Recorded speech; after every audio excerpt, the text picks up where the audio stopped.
தேவனுக்கு எல்லாமே தெரியும். தேவனுக்கு தெரியாத ஒன்றும் இல்லை. நம்மோடு உறவாடுவதற்கு, நம்மோடு ஐக்கியம் கொள்வதற்கு தேவன் நம்முடைய ஸ்தானத்துக்கு இறங்கி வந்து நம்மோட பேசுகிறார். நானே உன் மீறுதல்களை என் நிமித்தமாகவே குலைத்து போடுகிறேன், உன் பாவங்களை நினையாமலும் இருப்பேன்.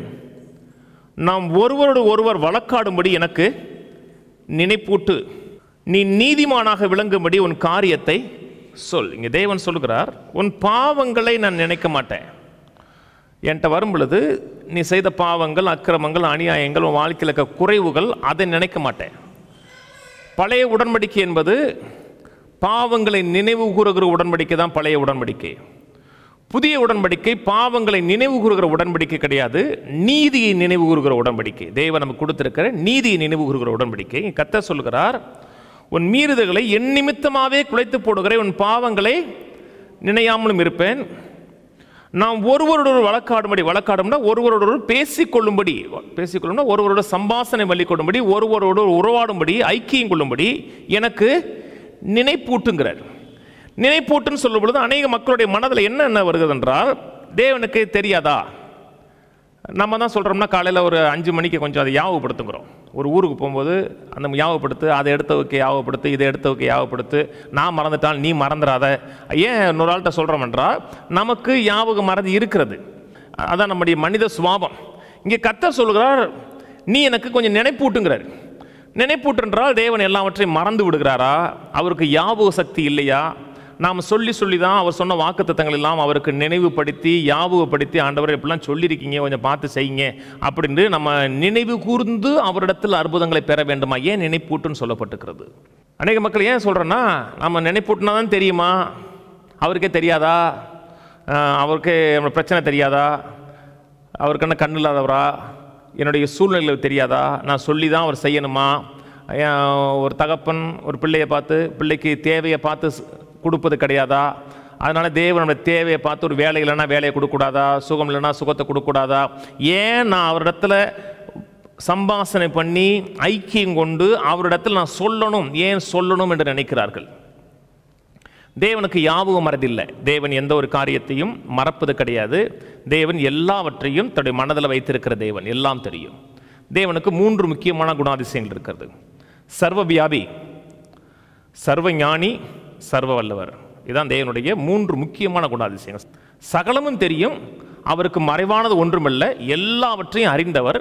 அப்படி இருந்தாலும் தேவன் சொல்லும் பொழுது எனக்கு காரியங்களே கொஞ்சம் ஞாபகப்படுத்த நினைப்பூட்டுங்கிறார்.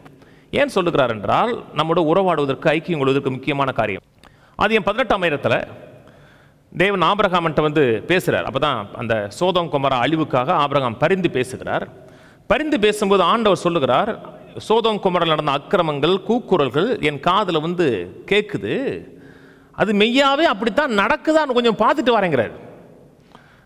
அதாவது அது பார்த்தீங்கன்னா அவருடைய சர்வ ஞானி, சர்வ வியாபி அந்த குணாதிசயத்துக்கு முரண்பாடாக எழுதப்பட்டது மாதிரி இருக்கும். தேவனுடைய குணாதிசயங்கிறது சர்வ வியாபி, எல்லா இடத்திலும் இருக்கிறவர். அதான் தேவனோட முக்கியமான குணாதிசயம். தேவன் சகலத்தையும் அறிந்தவர், சர்வ ஞானி. ஆனால் இங்கே சொல்லப்பட்டிருக்கிறது நான் பார்த்து தெரிஞ்சுக்கிறேங்கிறார். ஏன் அப்படிலாம் சொல்லப்பட்டிருக்கு? அங்கே நினைப்பூட்டுங்கிறாரு, இங்கே பார்த்து தெரிஞ்சுக்கிறேன்னு சொல்கிறாரு. ஏன் சொல்கிறார் என்றால், தேவனுக்கு எல்லாமே தெரியும். தேவனுக்கு தெரியாத ஒன்றும் இல்லை. நம்மோடு உறவாடுவதற்கு, நம்மோடு ஐக்கியம் கொள்வதற்கு தேவன் நம்முடைய ஸ்தானத்துக்கு இறங்கி வந்து நம்மோட பேசுகிறார். அவருடைய ஸ்டாண்டர்டிலேயே நம்மோட பேசுகிறார், அவருடைய ஸ்டாண்டர்டிலேயே நம்மோட இடைபடுகிறார், ஐக்கியம் கொள்கிறார் என்றால் அவரோடு நாம் பேச முடியாது, பழக முடியாது இல்லையா?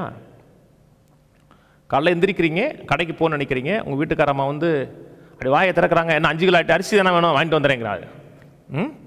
அப்புறம் அடுத்து இதை வாயை திறக்கிறாங்க, அதே பருப்பு வாங்கிட்டு வந்துடுறம்மா. உங்களை என்ன சொன்னாலும் பேச விடுறது கிடையாது, ஏன்னா எல்லாமே அவருக்கு தெரியும். பருப்பு ஆனால் அவியலா அது வாங்கிட்டு நீங்கள் ஆண் சொல்கிறதுக்குள்ள உள்ளே வர்றதுக்கு முன்பாகவே நீங்கள் சொல்ல போகிற எல்லாமே அவருக்கு தெரியும். சர்வ ஞானி அவர் வச்சுக்கோங்க. உதாரணத்துக்கு அப்படி எந்த சர்வ ஞானி இல்லை, சர்வ யாபி இல்லை, எல்லாமே தெரியும் அவருக்கு, எல்லாமே தெரியும். அப்படின்னா அவர்கிட்ட நீங்கள் பேசுவீங்களா? பேச முடியுமா? அந்த உறவு இனிக்குமா? தேவனுக்கு எல்லாம் தெரியும். நம்முடைய சூழ்நிலைக்கு தெரியும், பிரச்சனைகள் தெரியும், போராட்டங்கள் தெரியும், சவால்கள் தெரியும். அத்தனையும் தெரிந்தாலும் நம்மோடு உறவாடுவதற்காக, நம்மோடு ஐக்கியம் கொள்வதற்காக ஒன்றுமே தெரியாத ஒரு ஆள் போல நம்மகிட்ட வந்து இடைபடுவார். ஆனால் அவருக்கு தெரியுமா? எல்லாம் தெரியும். உறவுல ரொம்ப முக்கியமான காரியம் செய்திகளை ஒருவர் சொல்லும் பொழுது நமக்கு நேரம் செலவழித்து காது மடைச்சு கேட்கணும். அதான் உறவுகள முக்கியமான காரியம். தேவன் ஆபிரகாமை பைபாஸ் பண்ணிட்டு போகலாம். நேர சோதம் குமாரை அழிக்கணும் தேவனுடைய திட்டமாக இருக்கிறதுனால ஆபிரகாமை பைபாஸ் பண்ணிட்டு போகலாம். ஆனால் ஆபிரகாம் தேவனுக்கு ஃப்ரெண்டு.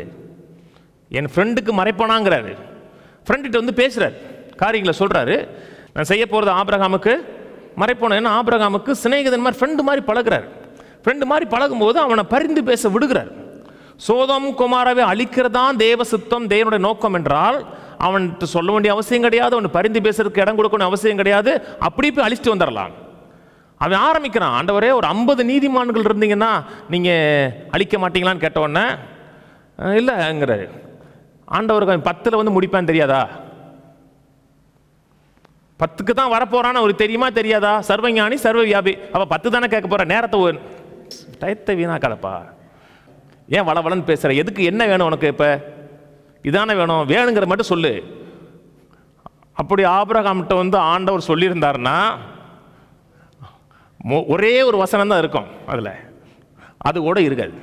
ஆனால் ஆண்டவர் அவன் பேச பேச சரி சரி சரி சரி சரி சரிங்கிறாரு. அதான் உறவு.